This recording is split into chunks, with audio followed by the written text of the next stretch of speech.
Wananchi wenzangu, niwaambie kwa ukweli.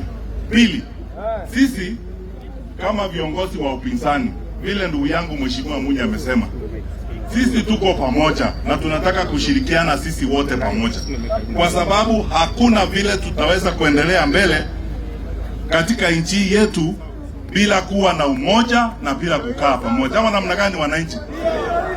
Tuko pamoja na tunaongea sisi wote.